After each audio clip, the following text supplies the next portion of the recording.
The night before their second concert in Mexico City, for members of BTS could have done anything. They had just performed to 50,000 people at Estadio GNP Seguros. 2 more sold-out nights were still ahead of them. Their faces had been on every front page in the country for 4 days straight. They could have stayed in the hotel. They could have rested.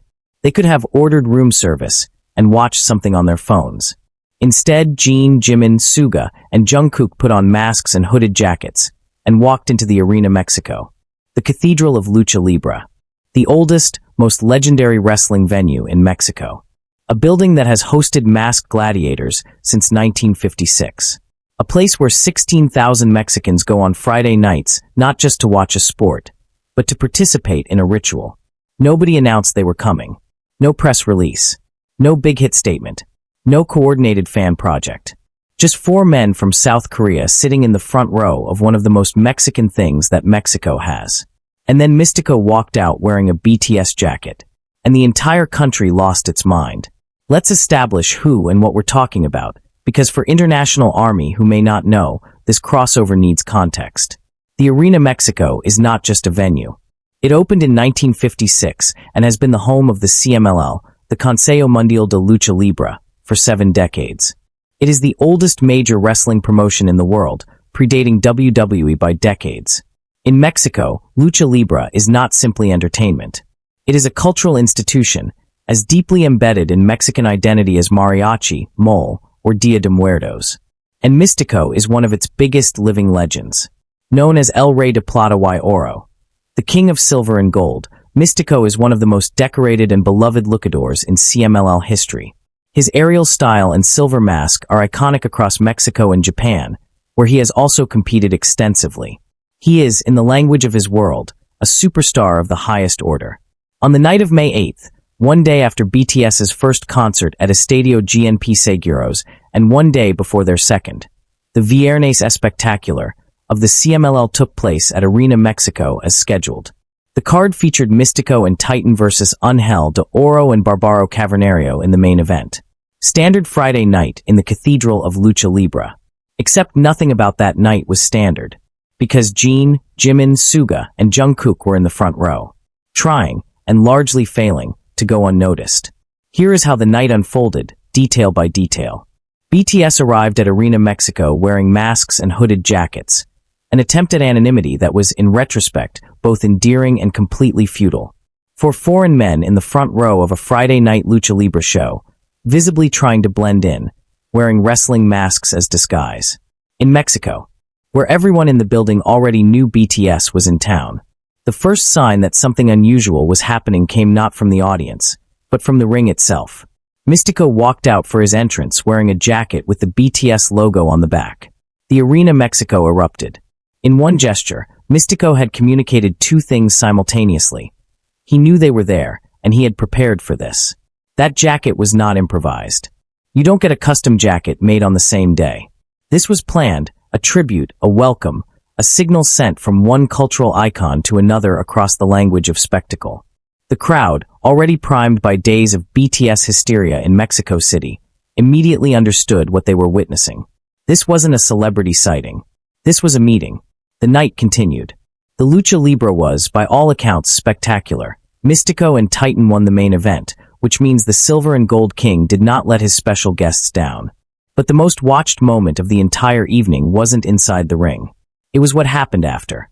Mystico descended from the ring, walked to the barricade separating the wrestlers from the front row, and approached the section where the BTS members were seated.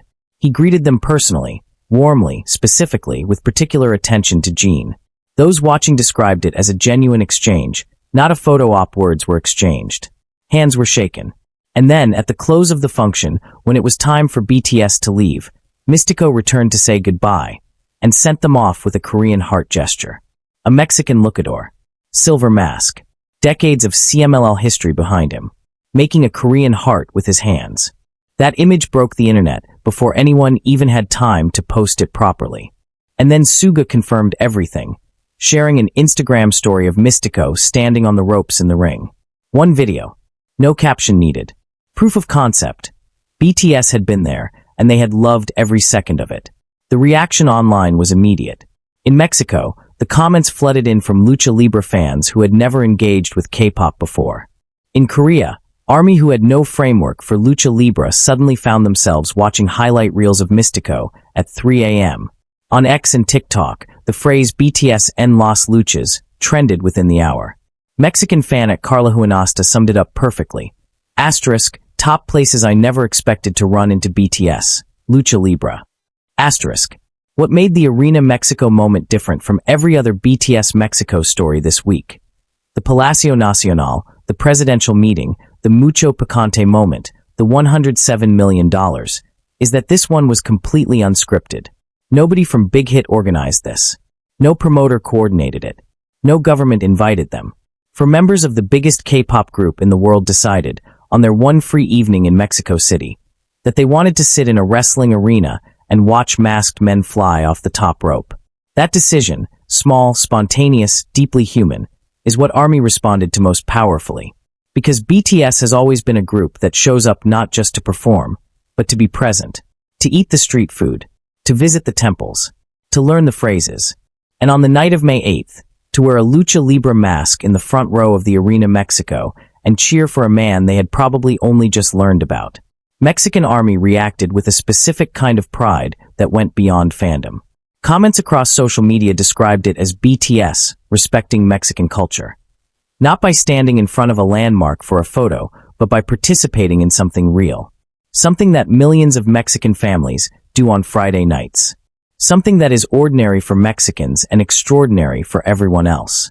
One fan wrote, asterisk, they didn't go to a museum. They went to the luchas. They get it. Asterisk. Another, watching from Argentina. Asterisk, now I need to know everything about Mystico. Asterisk. And in Korea, ARMY who had followed every moment of the Mexico visit found themselves learning about CMLL, about the history of Arena Mexico, about what Lucha Libre actually means in Mexican culture. Because BTS had opened a door into a world most of them had never considered entering. That is the quiet superpower of this group. They don't just connect ARMY to themselves. They connect ARMY to the world. Think about what actually happened on the night of May 8th, 2026. A Mexican wrestling legend walked into a ring wearing a K-pop group's jacket. For members of that K-pop group watched from the front row wearing Lucha Libre masks. They embraced after the match. The luchador sent them off with a Korean heart. Two industries. Two countries. Two completely separate fan cultures. And for one Friday night in Mexico City, none of those separations mattered at all. The Record Sports newspaper described the moment as a symbol of the international impact that both expressions have achieved, noting that Lucha Libre and K-pop have both transcended their origins to become global phenomena, and that the Arena Mexico meeting was a natural consequence of two cultural exports finding each other in the same city at the same time. But there's something even larger here that's worth naming. BTS arrived in Mexico City with the weight of 9 years of absence, a presidential meeting, 3 sold-out stadiums, and $107 million in projected economic impact.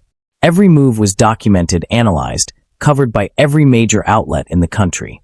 And in the middle of all of that, in the small hours between Concert 1 and Concert 2, they went to a wrestling show. Not because it was good PR. Not because someone told them to. Because they wanted to. That is BTS. Not the global entertainment phenomenon. Not the HYB asset. Not the diplomatic soft power instrument. Just 7 men, 4 of them, on this particular Friday, who had one night free in Mexico City and chose to spend it exactly the way millions of Mexicans spend their Friday nights. In the Cathedral of Lucha Libre. Masks on. Front row. Cheering. Mystico won his match that night. Of course he did. He had special guests to impress.